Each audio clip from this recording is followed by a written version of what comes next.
Assalamualaikum warahmatullahi wabarakatuh. Perkenalkan, nama saya Kapi Wilanta Perdana, NPM 21120202008 dari kelas F Hukum Tata Negara semester 3. Di sini saya akan mempresentasikan materi saya, yaitu mahar, untuk memenuhi tugas mata kuliah fikih munakahat.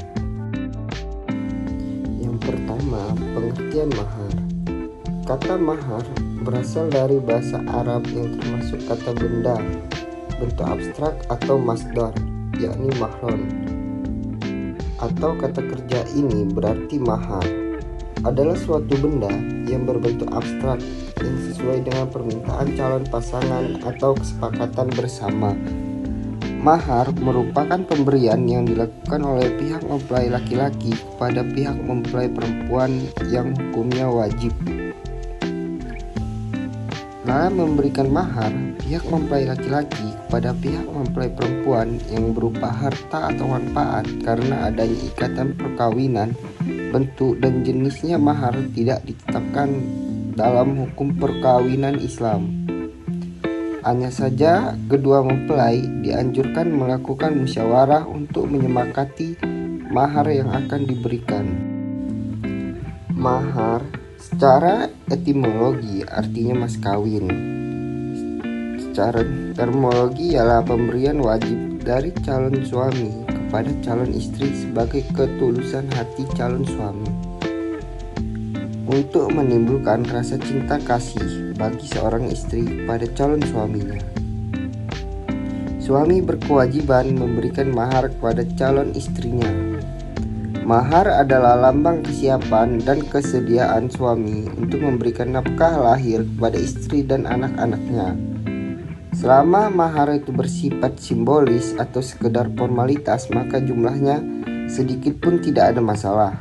Hal ini sejalan dengan penjelasan Rasulullah, yaitu sebaik-baik mas kawin adalah seringan-ringannya. Maksud dari hadis tersebut adalah jangan sampai karena masalah mahar menjadi faktor yang memberatkan bagi laki-laki.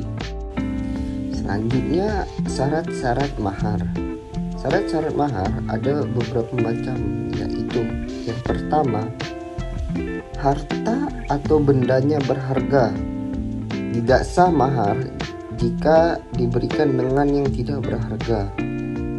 Yang kedua, barangnya suci dan bisa diambil manfaatnya.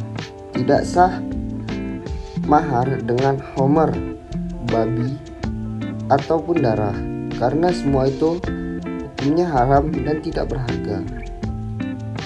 Yang ketiga, barangnya bukan barang ghasab, artinya mengambil barang milik orang lain tanpa seizinnya. Yang keempat, bukan barang tidak jelas keadaannya. Tidak sah mahar dengan memberikan barang yang tidak jelas keadaannya atau tidak disebutkan jenisnya. Kadar jumlah mahar. Islam tidak menetapkan besar kecilnya nilai mahar yang harus diberikan kepada calon istri. Hal ini disebabkan adanya perbedaan antara sesama manusia. Paukah sepakat bahwa mahar tidak memiliki ukuran batas yang harus dilakukan dan tidak boleh berlebihan. Ukuran mahar diserahkan kepada kemampuan suami sesuai dengan kesepakatan bersama. Tidak ada suatu dalil yang membatasi mahar sampai tinggi dan tidak boleh melebihinya. Ini berarti bahwa batas ukuran mahar disesuaikan dengan kesepakatan bersama antara calon pengantin laki-laki dan calon pengantin perempuan. Mahar tidak dianjurkan terlalu tinggi ataupun terlalu sedikit, namun mampu dan kesepakatan bersama. Pemberian mahar dengan kontan atau utang. Mahar dibolehkan membayar secara tunai pada saat berlangsungnya akad pernikahan, atau menunda pembayaran sebagiannya dan menunda sebagian yang lain berdasarkan kesepakatan kedua belah pihak atau sesuai dengan kebiasaan setempat yang berlaku. Namun, sebaiknya melunasi atau paling sedikit membayar sebagian segera setelah berlangsungnya akad nikah. Pemberian mahar bisa dilakukan secara tunai ataupun kredit atau sebagian dibayar tunai dan sebagian lainnya dihutang dengan syarat harus diketahui secara detail.